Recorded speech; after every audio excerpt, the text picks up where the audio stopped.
अभिजित दिपके यांच्या आईवडिलाची मंत्री संजय शिरसाट यांनी भेट घेतली। आपल्यासोबत अभिजितचे आईवडील काय सांगाल काल जे आहे ते शिक्षण मंत्र्याचा राजीनामा झाला, आज मंत्री संजय शिरसाट यांनी भेट घेतली, संवाद साधला।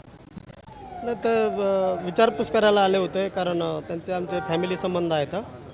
हां तर ते बाळाच्या तब्येतीची मुलाच्या तब्येतीची विचारपूस करायला आले होते। हां ते आपण बघतोय काल शिक्षण मंत्र्याचा राजीनामा झाला होता, कालचा दिवस तुमच्यासाठी कसा होता आणि आजचा कसा आहे? नाही काल दुपारपर्यंत आम्ही खूप टेन्शनमध्ये होतो, राजीनामा होत नव्हता तोपर्यंत। पण जेव्हा राजीनामा आला त्याच्यानंतर आमचं जो काय आमच्यावरील ताण होता तो कमी झाला आहे आणि कालपासून खूप लोक असं सदिच्छा भेटायला येतात, शुभेच्छा देत आहेत। याचं मला खूप आनंद वाटतो ह्या गोष्टीचा की लोकांपर्यंत सामान्य लोकांपर्यंत ही गोष्ट पोहोचलेली आहे। त्यामुळेच सर्व स्तरातून लोक मला इथं शुभेच्छा द्यायला येतात की तुमच्या मुलानं खूप चांगलं काम केलं म्हणून। अभिजितच्या आंदोलनाला एक मोठं यश मिळाले, आता पुढची काय भूमिका असणार आहे? सर त्याच्या भूमिकेविषयी मला काही सांगता येणार नाही आहे कारण मलासुद्धा माहीत नाही की तो पुढे काय करणार आहे म्हणून। पण त्याने जी घेतलेली भूमिका त्याला पाठिंबा असेल? आता तो जे काही भूमिका घेईल की त्याला माझा पाठिंबा राहील।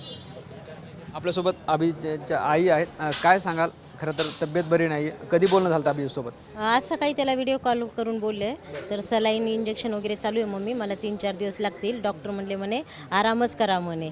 तर म्हटलं बरं बरं म्हटलं, मग 3-4 दिवसांनी येईल तो। सांगितले घरी कधी येणार आहे? हो ते 4-1 दिवस लागतील। हां 4-1 दिवस लागतील। हां आपण गेली पाहतो एवढी महिना दीड महिना झाला, प्रचंड चिंता होती, टेन्शन होती, तुम्ही सांगितलं की झोपसुद्धा येत नव्हती, आज काय भावना आहेत? नाही आज खूप छान वाटायला लागलं, मोकळं झालं। त्यालाही सकाळी मी बोलले, आज त्याचंही टेन्शन गेलं आहे, आमचंही टेन्शन गेलं, त्याच्यामुळे आज खूप बरं वाटायला लागलं।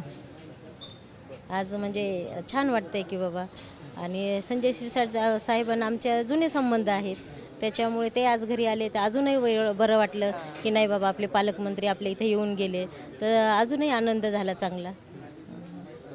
आपण बघतोय अभिजित जे ते शिक्षण सोडून समाजकारणात आलाय, आंदोलन केलंय, मोठे यश मिळाले। मला एक वेगळा प्रश्न विचारायचा, आई म्हणून काही पाहुण्यांचे फोन आले का अभिजितचं लग्न वगैरे करायचं? हो आलेले आहेत, आता बघूत, आता त्याला हे इथून तर बाहेर पडू द्या, याच्या पुढे बघूत म्हटलं काय काही नाही लग्नाचं। येत आहेत भरपूर फोन, आधीच म्हणत होते लग्न करा लग्न, तर म्हटलं करूत आता यावर्षी बघूत म्हटलं। तर यावर्षी ते आंदोलनच त्याचं सुरू होतं ना, त्याच्यामुळे बघू आता केव्हा योग येईल तेव्हा बघूत लग्नाचा। पण या सगळ्या आंदोलनापासून आणि कालपासून जास्तच फोन आले असतील? हो सारखे फोन चालूच आहेत, सर्वांचे पाहुणे रावळ्यांचे सगळ्यांचे फोन येत आहेत। आई म्हणून काय सांगाल, कशी पाहिजे सुनबाई? आता ते त्याच्या मनावर राहणार, मी सूनबाई म्हणून काय करणार। तर मला तर अपेक्षा होती बाबा सून आपली साधारण, आता तो एवढ्या लेवलला गेला आता काय माहिती, आता ते त्याच्या मनावर राहील सुनाचं काय काही नाही। तर आम्ही फक्त त्याला आता पाठिंबा द्यायचं काम करणार आहे आम्ही काही आता जास्त त्याला हे नाही करणार, कारण खूप तो याच्यातनं बाहेर निघालेला आहे। 6 जूनपासून जे त्याची दगदग ते पाहिलं तेव्हापासून आम्हालाच करमत नाही आहे, पण आता आम्ही त्याला काहीही म्हणणार नाही आहे। तुझ्या मनावर बाबा, तू जे करशील तेच योग्य, आता त्याच्या मागे उभा राहणार आम्ही, ठामपणे त्याच्या मागे उभा राहणार। काकू एक प्रश्न असा होता, सुनबाई निवडण्याचं स्वातंत्र्य अभिजितला असणार आहे का तुम्ही सांगणार आहेत? नाही त्यांच्या मनावरच, मुलांच्या मनावर, आपलं आता चालत नाही ना, आधीसारखं थोडीच आहे। आधीचे आईवडील म्हणायचे कर ह्या मुलीची लग्न तर करायचे, आताचे तसे नाही आहेत ना, आता त्यांचे मुलांचे विचार वेगळे आहेत आणि तो इथपर्यंत पोहोचला म्हणजे त्याचे विचार जे असतील ते आम्हाला आता मान्य करावं लागतील ना। पण आपण बघतोय अभिजित जे ते शिक्षण घेत होता, चांगलं करिअर त्याचं होणार होतं, मात्र जे ते गेल्या 2 महिन्यापासून त्यांच्या करिअरमध्ये बदल झाला। आता काय वाटतं अभिजितनं काय केलं पाहिजे पुढे जाऊन? आता ते अभिजितच्या मनामध्ये काय असेल काही नाही, आता मला काही सांगता येणार नाही अभिजितच्या मनामध्ये काय आहे काही नाही, मला काहीच सांगता येणार नाही। आता तो आल्यावर विचारू काय करायचं आहे काय नाही, त्याच्यावर मग कळेल काय तर।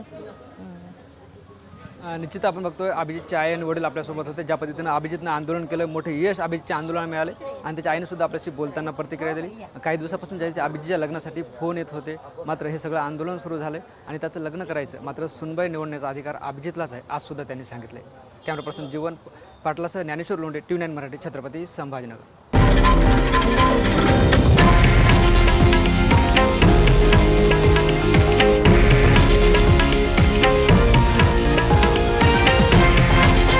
हे आहे देशातील नंबर 1 न्यूज नेटवर्क आणि आपण पाहत आहात TV9 मराठी, एकमेव।